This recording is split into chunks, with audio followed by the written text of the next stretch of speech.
the starseed thing. So at first, when you first start to learn about starseeds, the Pleiadians, Arcturians, Andromedans, Syrians, Lyrans, all of the things, right?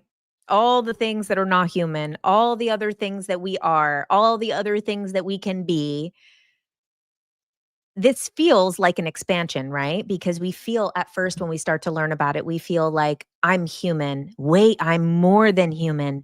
I'm an alien.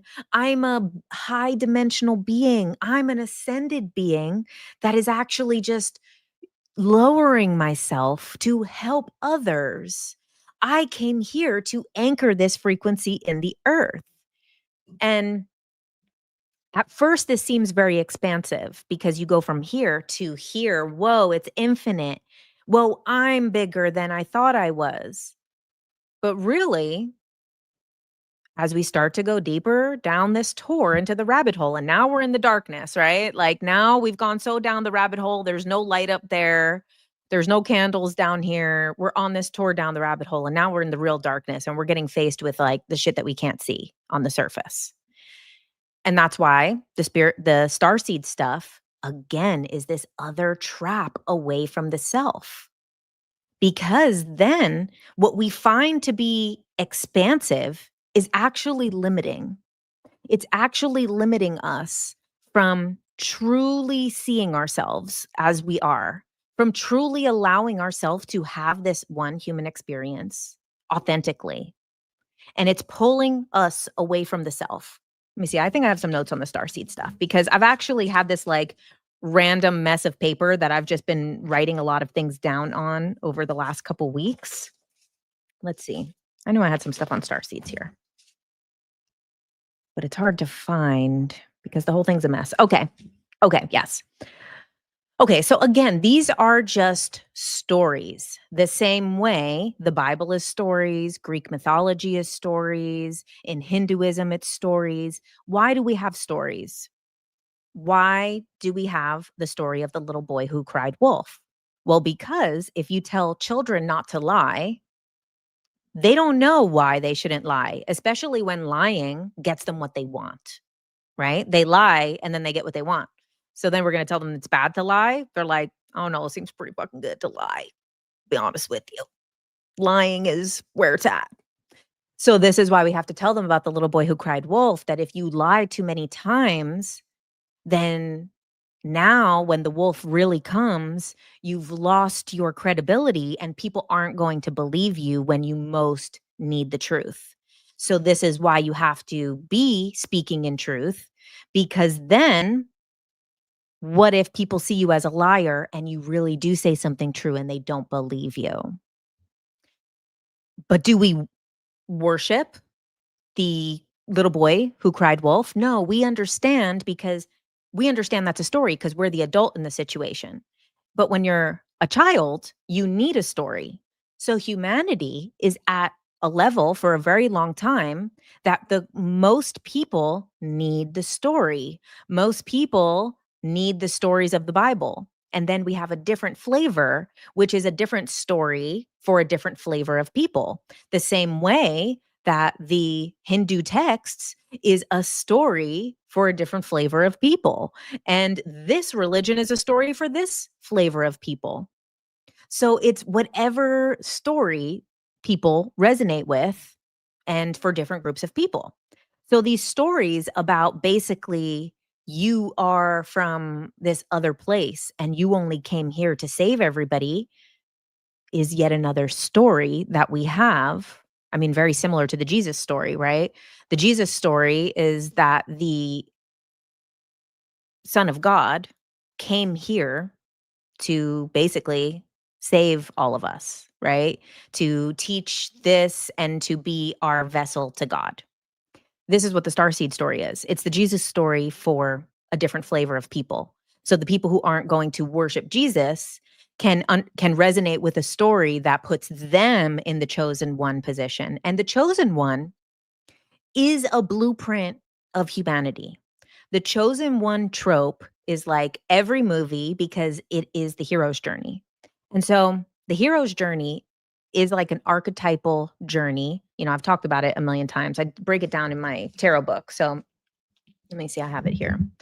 So this story, we start with the ordinary world.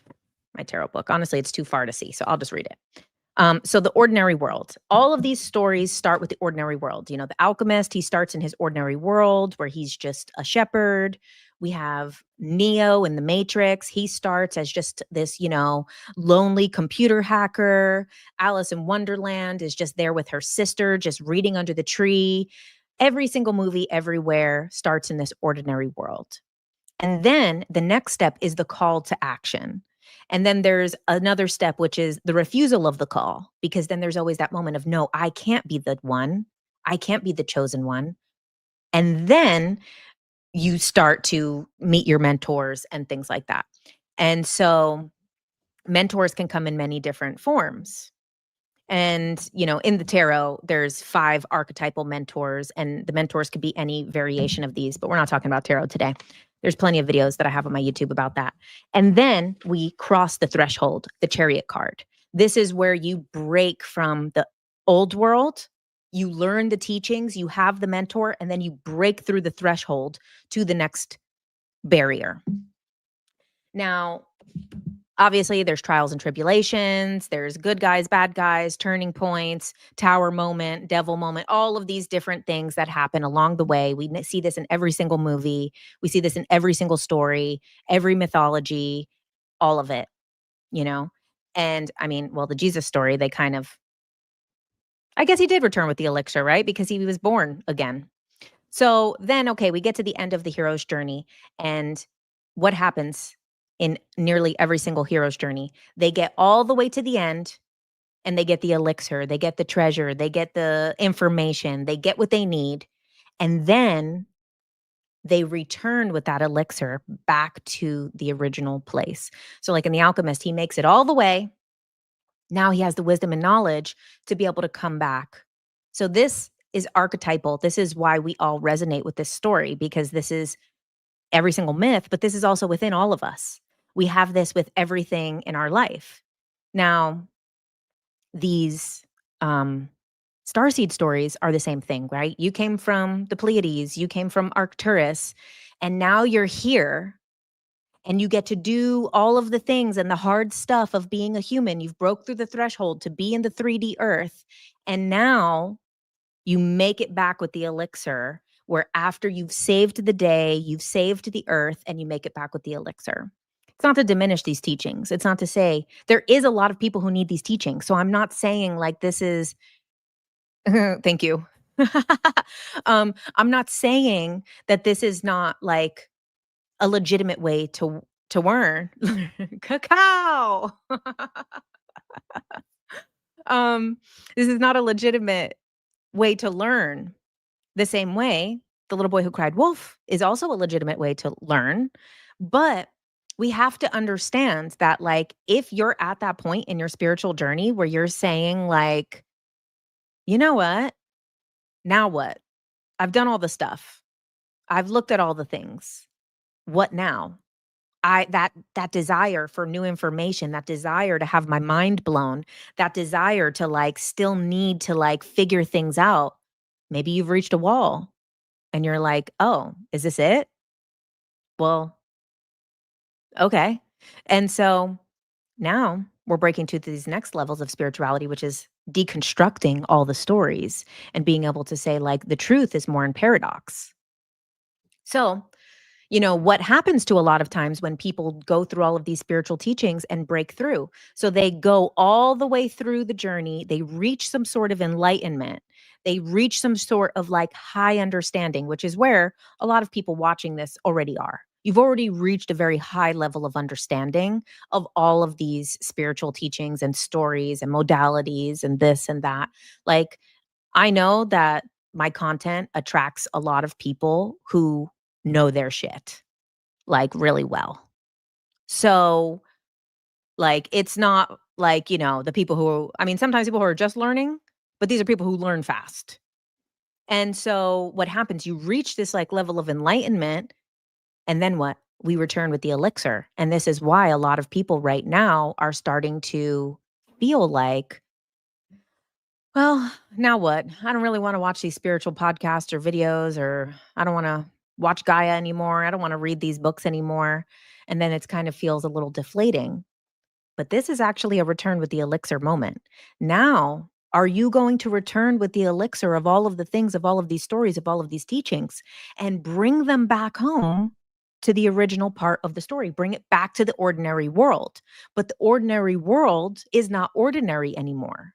Now, this is why a lot of the hermit type of people, like a lot of these great spiritual teachers and mystics and occultists and monks and things like that, they return back to a normal life, but they go back to the NPC mode. This is what's happening with a lot of people in the spiritual movement right now. They're like, I'd rather watch Love Island. I'd rather just bake some bread and hang out with my family. I'd rather go, just hang out and like maybe garden or something. Or I just want to watch some stupid movies. And like the reason people are coming back to this like normal life when we really all thought that we were going to like, I don't know, buzz off, vaporize into 5D and live in utopia and, live in a whole nother dimension where nothing is wrong and no one disagrees and everything's beautiful and there's no darkness, there's only light. But what really the elixir is coming back and being able to go back to NPC life with new eyes to appreciate it. That is the enlightenment. That is the hero's journey, is coming back with the elixir and being able to, like, at the end of The Alchemist, how now he comes back to, I think it's Tarifa, right? He comes back to that town and realizes the treasure was there the whole time and then gets to enjoy being there. And now he doesn't have to search for anything because now he's at peace. And this is what these teachings are. So instead of this is where the 5D, Starseed, all of these other words for it, the 3 waves of volunteers from Dolores Cannon. I still love Dolores Cannon. I'll get to Dolores Cannon, but not to sidetrack too much. But when these teachings are still escapism, this great shift, this 2 timelines, the 5D, the new earth, this is still escapism, not realizing that the blueprint of this reality, this hero's journey, which is the basis of all of these stories, is to return with the elixir. You go back to your ordinary world, and now it's an extraordinary world because of the knowledge you have. It's an extraordinary world because of the way that you are able to see again. Now you get to wash dishes and be like, damn, hot water on my hands. What a feeling.